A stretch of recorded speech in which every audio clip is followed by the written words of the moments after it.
What's up, everybody? Welcome to my channel. I am DJ, aka Token Black Guy, aka the Broken Black Guy. Welcome to my channel. If you're here for the first time, hit that like button, subscribe button. Truly appreciate it.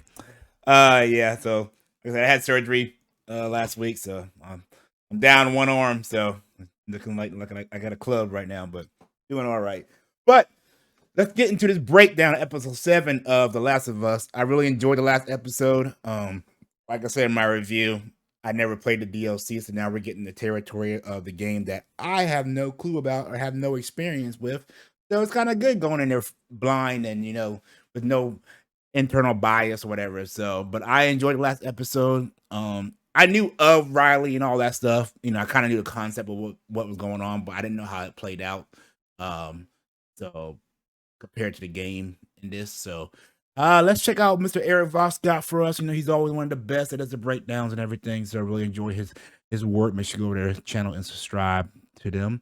Without further ado, let's get into this breakdown. Here we go. Welcome back to New Rockstars. I'm Eric Voss, and this is a breakdown of The Last of Us Episode 7, which adapts the Left Behind DLC of the games, exploring Ellie's backstory with Riley, as they explore the 4 to 5 wonders of the mall, which somehow didn't include natural wonders. Remember that store? It's where a sensitive kids went because we were too soft for Spencer's gifts. Let's break this down scene by scene for the details you missed in the connections to the game. And a reminder to subscribe to our new channel, The Deep Dive, and you can support our growing network by grabbing some merch at nerdriot.shop, like this Last of Us inspired shirt. Maybe one day I'll have merch on my channel, okay, so the episode opens from the point of view of someone sliding on the ground past these suburban houses. We see a trail of blood in the snow, and then inside Joel's sleeping bag with rope, blood stain, showing how Ellie had her horse drag Joel on this sleeping bag through the street, meaning we were opening from Joel's point of view as he was being dragged. This poor horse has to shake some snow off its head. Ellie didn't even have time to thaw it out. Joel tells Ellie that she should leave him and go north to Tommy. They're in the basement of this house, which, based on the broken-in windows on the ground level, might be the warmest place in there. Ellie pauses at the top of the stairs, and then we edit on her grabbing the doorknob. She's not slowly leaving in defeat. She's still in a hurry. She's rushing to find supplies to save Joel. Now, the Left Behind DLC shows this moment in the game, and in the game you really intercut from the flashback to the present as Ellie's scrambling to find supplies in the pharmacy to save Joel. Here, the present-day events actually just book in. I haven't played the DLC, Ellie a few weeks before we met her in episode 1, as Ellie in Fedra's school runs in gym class listening to a Walkman playing Pearl Jam's All or None. It's from the 2002 album Riot Act, which came out just a year before Outbreak Day in 2003 and would have been one of the most recent and moodiest things a kid could listen to right now. Eddie Vedder's lyrics are, "It's a hopeless situation, and I'm starting to believe that this hopeless situation is what I'm trying to achieve." Ellie feels hopeless in this Fedra system and is starting to think this is actually just what she's trying to achieve. A mean girl, Bethany, yanks off Ellie's headphones, and Bethany is around and about to find out, saying that Ellie doesn't fight, it's her friend who fights for her, and her friend's not around. And I love how the song comes back despite Ellie not putting her headphones back on, showing how she is mentally transitioning back into that hopeless headspace and doesn't give a shit. Now, throughout this, the overhead lights in the gym are flickering a bit, showing how Fedra hasn't really set up a good infrastructure in the Boston QZ. Fedra cannot truly promise the light, only the fireflies can. Ellie punches Bethany, and we cut to her with her head back, black eye, making it look like she really knocked herself out with a punch. Outside this office, we can hear seagulls, just a nice acoustic effect, reminding us that we're back in Boston. Captain Kwong is a framed photo of his family, little example of Fedra officers being a bit humanized, which is why Ellie reacts so strongly against Riley's freedom fighting, aka terrorism. Kwong tells Ellie, "And one man's freedom fighter, next man's terrorism. Catch a bullet from a firefly, or fall drunk off a roof, or get your hair caught in a moving tank tread." Get your hair caught in a tank tread? Has this happened before? Yikes! Yeah, he uses his mug to represent one path and his keys with a puppy print to represent the Fedra path. One representing a food ration soup that you'd get in a handout, another representing active access to a vehicle or a residence, an open door. Kwong tells her Fedra is the only thing keeping it from falling apart, but says, "There's a leader in you.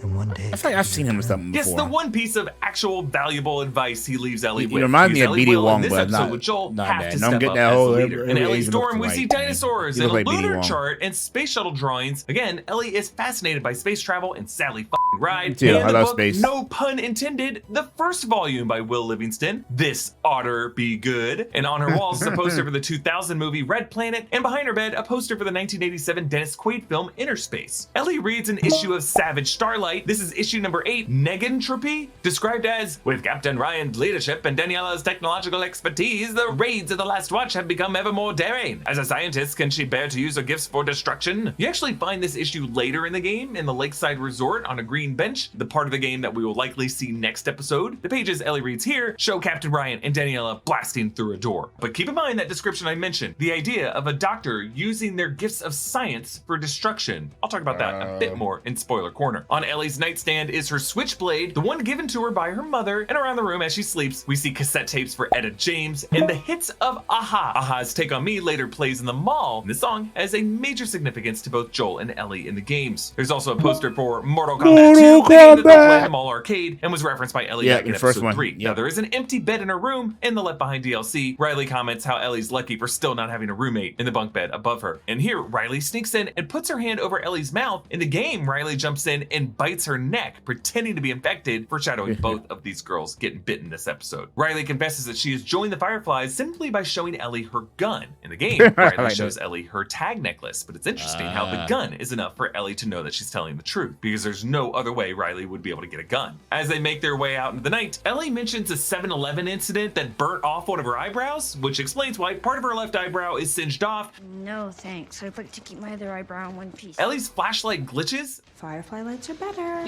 Just a reminder of that Firefly creed. When you're lost in the darkness, look for the light. They climb 7 flights of stairs, climbing way too many flights of stairs, as Ellie will do with Joel and KC, and they find this guy who OD'd on pills and booze. Now in the game, you actually get alcohol from the tent of their friend Winston. Winston was the guy who taught Ellie how to ride a horse. But we don't meet Winston here, this is just an anonymous corpse. At first it looks like it's cordyceps coming out of his mouth, but it's not. It's just chunks of vomit from when he threw up from ODing. And he falls through a cartoonishly perfect hole in the floor. Ellie asks Riley, "Is that the first dead body you ever saw?" No. My parents. My parents.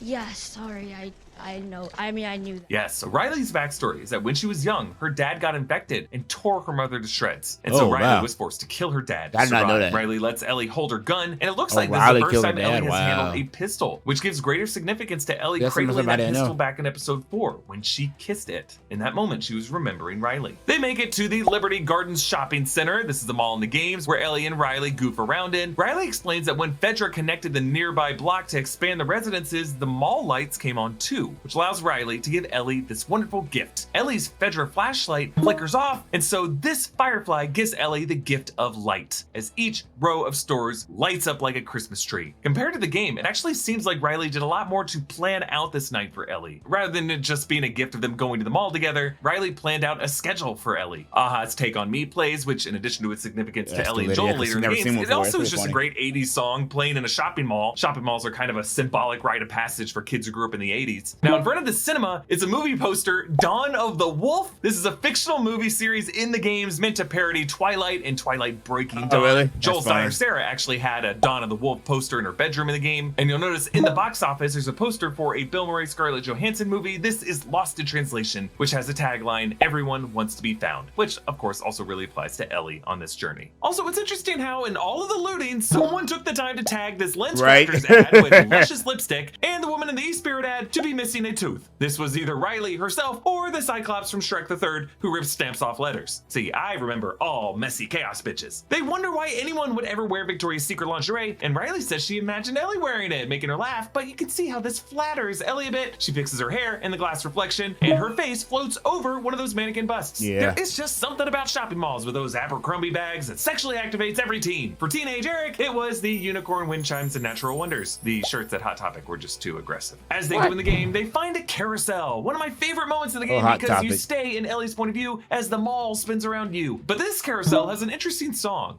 No way. GameStop. This is a version of The Cure's 1987 Just Like Heaven, but a rockabye baby lullaby rendition of Cure songs, thus the dollhouse / music box instrumentation. I know, I've never ridden a carousel with the music taste of the Duffer Brothers, but here we are. Now, according to The Cure lead singer Robert Smith, Just Like Heaven is, quote, about hyperventilating, kissing, and fainting to the floor. Smith said the opening line of the song, show me how you do that trick, refers to his childhood memories of mastering magic tricks, but he added, quote, on another level, it's about a seduction trick from much later in my life. And this song reflects how Riley is taking Ellie's breath away with these magical gifts. Seducing her. But let's remember, 80s songs are this show's code for danger ahead. And while Ellie rides a fake horsey here, her true destiny is beyond this, to ride an actual horse, a horse that she forgets to brush the snow off of. Riley reveals that Kwong gave her sewage detail, which is the worst assignment. But remember, this is a gig that Joel took in episode 1 because it paid the best. If things had gone differently, Riley would have been supervising Joel. Now, Riley eyes the photo booth and Ellie asks, Is that a time machine? Come on. in a way, a Time photo booth machine. is a sort of Yeah, I guess so, metaphorical yeah. time machine, a booth that freezes its occupants in time with a string of photos. In the game, this photo booth prompts Ellie and Riley to share the photos on Facebook, and they have no idea what Facebook is. And then after retrying it again and again, Riley just punches it until it shuts down. But this screen inside the booth shows a white rabbit wearing sunglasses. In last week's breakdown, I pointed out how the hunted white rabbit that Ellie steals parallels her own innocent self. Ellie becomes the rabbit here when they give each other bunny ears. And they end by pretending to be monsters, like the infected forms they become, or at least one of them becomes, because though Ellie doesn't know it yet, she is immune. I wish This they would've photo showed film her does not print fully, transform- likely because the film has been transforming partially to what Ellie exposed, had to or maybe do. the chemicals have just started to break If I down. remember correctly, Raja's Ellie had to kill her, arcade right? sign looks exactly as it does in the game, and the name Raja is actually a Naughty Dog reference to another big Naughty Dog franchise, Uncharted. The characters Eddie Raja and Rika Raja, and the street signs in Uncharted 2 among thieves for the Nepalese club, Club Raja. But instead of the fake in-universe games, these are all real games that kids who hung out in arcades in 2003 would remember. You got your Tetris, your Frogger, an Attack from Mars Pinball Machine, Daytona USA. All that's really missing Yeah, is oh, Dance Dance Daytona. Revolution, Yeah. Time Crisis 2, Time Crisis, House yep. of the Dead. But yep, we do Okay, get Time Mortal Crisis. Kombat 2, which Ellie referenced with Mortal Melina in episode Kombat. 3. In the game, there are I some live on fighter Time games like Crisis. Tetsumushu Tournament. We actually, my Fighter friend, we bought a Instinct Tekken 10, but tag there's also game a game called from The our Turning arcade. that you actually play in the game, though Riley makes Ellie close her eyes, so you just see Ellie's face while you hit the controls, not really knowing what is on the screen. Now, the name The Turning was actually based on Neil Druckmann's original title of The Last of Us comics when he pitched it to Naughty Dog to be a game. And I love it, when they dropped the coins in to start the game, Craig Mason actually said that he told the sound mixers to really go hard on the game sounds, on the game start sound effect with heavy bass, just to surround us with the feeling of playing one of these arcade games. Oh wow, In that this is game, heavy. Mortal Kombat 2, Ellie picks Raiden, excellent choice. Riley picks Melina, and since Ellie doesn't get any hits on her, it is a flawless victory, which is why Riley says flawless horseshit. And Riley gets to do Melina's kiss of death fatality that Ellie described in episode 3, where he spit out the bones. But yes, this does mirror the kiss of death that infected perform on their victims and tried to do on Ellie in this episode. We slowly pull back out of the arcade, and then we move to what was already the most terrifying store in any mall before the apocalypse, the American Girl doll shop. Every story has a star. Horses whinny because they're always scared. And here, the runner comes alive. And if this guy was hanging out in an American Girl doll shop, what kind of monster was he to begin with? Really? Do you really have a daughter, sir, or is this for you? I mean, I don't want to toy shame, but just grab some Attack of the Clones Dooku lightsabers over at KB Toys. I know. Oh, this breakdown KB you've learned Toys. A lot about 2003 era mall era. And just to warn you, he KB smelled way Toys. worse than this guy did. So Ellie now picks Baraka for the second round, and she wins, doing Baraka's fatality finishing move on Melina. And this is almost a moment where the girls kiss, but Riley moves on, and that triggers Ellie to want to back out and go home. But Riley lures her in to stay with the promise of a gift. Will Livingston's No Pun Intended Volume 2. What did the frustrated cannibal do? Lay it on me. He threw up his hands. A bit of deeper significance here that I will cover in Spoiler Corner. But then Ellie reads, How does a computer get drunk? It takes screenshots. Screenshot. What are screenshots? I don't actually know. yes, like the Facebook confusion in the game. In a world that Yeah, shuts down in before their- 2003, before there's their no way time. these girls are going to get tech references. But Ellie finds Riley's Firefly bombs. What do you call an alligator in a vest? We don't get the answer, but the answer is an investigator, as Ellie is now investigating this crime scene. And if you like investigations and don't mind puns too much, you really should subscribe to our new channel, The Deep Dive. One actually wonders if one of these pipe bombs was the one that was used on the building Tess was in back in episode 1. So Ellie's Fedra indoctrination makes her disgusted to find these bombs, and Riley says that she's leaving to the Atlanta QZ. Now, we only ever hear of the Atlanta QZ in the games in the Pittsburgh section when the Atlanta Atlanta QZ takes command over Pittsburgh's remaining Fedra forces, suggesting Atlanta is a key Fedra stronghold, which would make sense considering in real life that is where the CDC is headquartered. And I played the tabletop game Pandemic Legacy Season 1, and I let the city of Atlanta outbreak in the first month, and I lost my starter research station, which really me. Atlanta, very important place in any pandemic post-apocalypse. Yep. Riley said Marlene wouldn't let Riley take Ellie with her, suggesting Marley had her eye on Ellie and didn't want her to leave the Boston QZ. Ellie storms off and decides to go back, and for a second we think tragedy has already struck with the sound of a scream, but it is just a Halloween decoration. Great fake out. I thought you'd like this one the best, so I saved it for last. Now in the game, this costume shop is actually one of the first places they go to, and they move around wearing these same masks as they do here. Wow. Riley wearing the clown mask, Ellie wearing the werewolf mask. Though in the game, they switch to a witch mask. Riley says, "You don't know what it was like to have a family, to belong." It's a kind of hurtful thing to say, but Ellie doesn't take offense because Riley is right. Riley suffers more because she remembers her family and will always need to belong to some family. Like Tommy, she is a joiner. Ellie and Joel were both colder before they met each other, but upon forming this familial partnership, that love makes them more vulnerable. What this show's creators call the toxicity of unconditional love. Riley plays Ellie's other tape cassette that we saw earlier, Etta James, I Got You Babe, the arguably lesser known but definitely better version compared to the Sonny and Cher version. This Etta James I Got You Babe also plays in the Left Behind game. Ellie asks Riley not to go. Riley says okay, and they kiss. Yet, like Melina's kiss of death and all pure love in this story, it is a deadly force. The angriest American Girl dad plows through the store, and as he grabs Ellie, if you look closely, already some fungal tendrils are starting to reach out of his mouth. This runner is literally wearing Nike Just Do It track pants, so he may have actually been a bit athletic before getting infected, though I don't know. A lot of guys in Boston will wear Nike gear. Doesn't mean they're fit, but this guy's particularly hard to take down. Ellie stabs him in the side a few times, but that's no good. She has to stab him through the brain to take him down. Riley at this point already knows she's been bitten by the time Ellie's celebrating, which is why she doesn't celebrate with her. She's already come to terms with her fate, but it crushes her even more when she notices Ellie's bite. And notice how Riley is standing in front of a haunted forest backdrop with a ghostly form at the bottom of it. Tragic irony given her current fate. It's interesting that we cut directly from this, no fade to black, no bumper transition, right to Joel trembling back on the floor in the present. This abrupt edit makes it seem like Joel is in the same place as they are, like that dead runner on the floor has turned into him, both of them with stab wounds in their sides. And for Ellie, mentally, these moments are merged. She lost Riley, and so she's determined not to lose Joel too. Like Captain Kwong, Riley presents two options: the quick and painless option, suicide, or the one in which they do not quit, they just last as long as they can before they turn. The fact that they choose losing their minds together is what saves Ellie, because had they decided to prematurely end it, Ellie never would have discovered her immunity. And so after some good old-fashioned Last of Us drawer searching, Ellie finds exactly what she needs, a needle and thread to stitch Joel back up. And so she finally gave herself an option 3 by stepping up as a leader to save the partner she loves. Okay, on to spoiler corner. That joke about cannibals, yep,